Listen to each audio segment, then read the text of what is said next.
everybody, welcome to the channel. Today I'm going to tell you why you need a pole barn.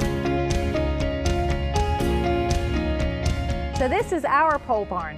It was already on the property when we purchased it, but man, have we used the heck out of this thing down through the years. I'm just going to take you on a walk down memory lane and show you exactly what all we've used it for, and I'm going to show you what it is now. In 2016, when we first moved to the farm, we used the pole barn to store our camper, as well as host family and friends for cookouts while we were building our home. That same year, we had our first Christmas on the farm in the pole barn.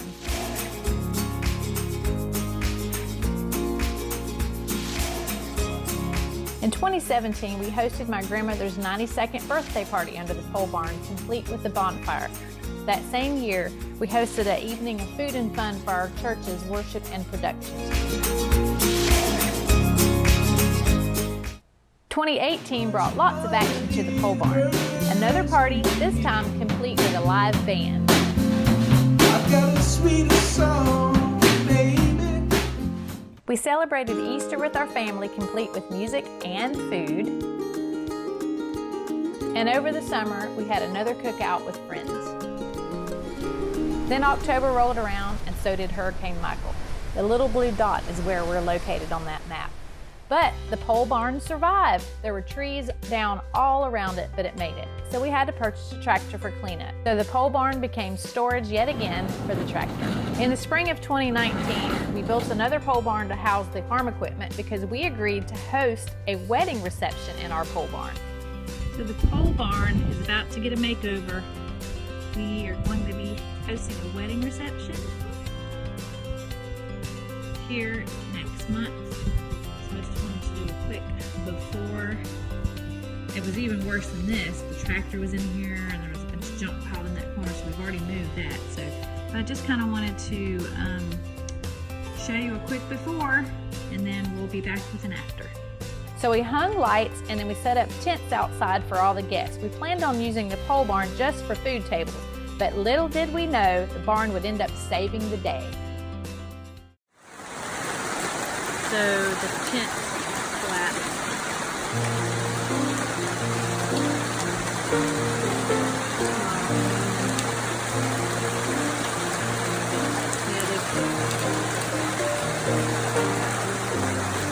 Hanger out here trying to salvage what is left from the tents after the storm last night.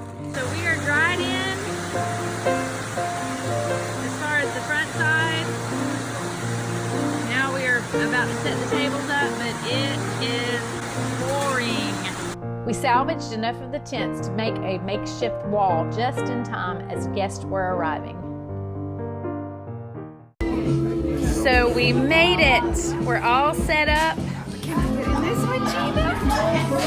Hopefully the rain stays away so we can all get out of the hole.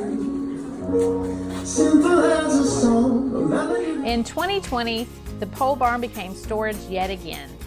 We didn't host any events or gatherings due to COVID, and I started a flower farm during that time.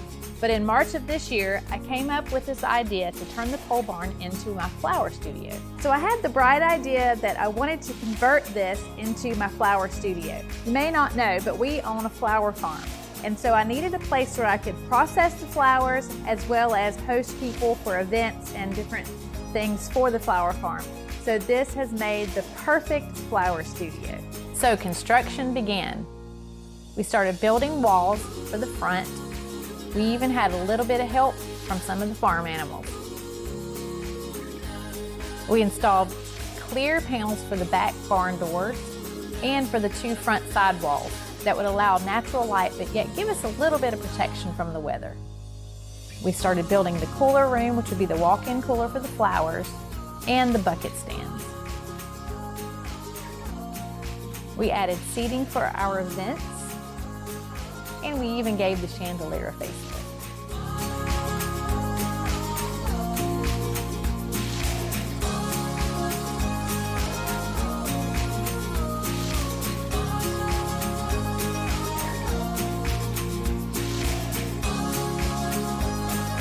So I liked it because it's still a little rustic, but I've added different touches just to make it kind of pretty for the flower farm. On this side of the barn, is where we have our classes. We host bouquet classes on Friday nights. This side over here now is my workspace. So this is where we process the flowers and do all the things to get them prepared for our customers. And this is the cooler room, our walk-in cooler, and it's actually unfinished right now, but we are in the process of getting that finished. Got some more painting to do. This is the flower bar area. So when we have our flower bar nights and all the fresh flowers cut, they will be in buckets on this stand right here. I just love how we were able to repurpose this old rustic pole barn into something beautiful and very useful for the events that we host here on the flower farm.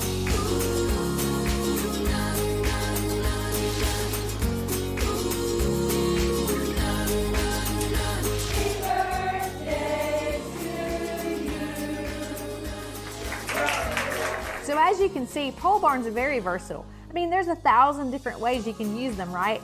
Hey, if you've enjoyed watching this video, check this video out here. This is actually where we converted an old barn and made it into our modern barndominium. I think you'll enjoy it. Thanks for watching, and you guys remember, bloom where you're planted.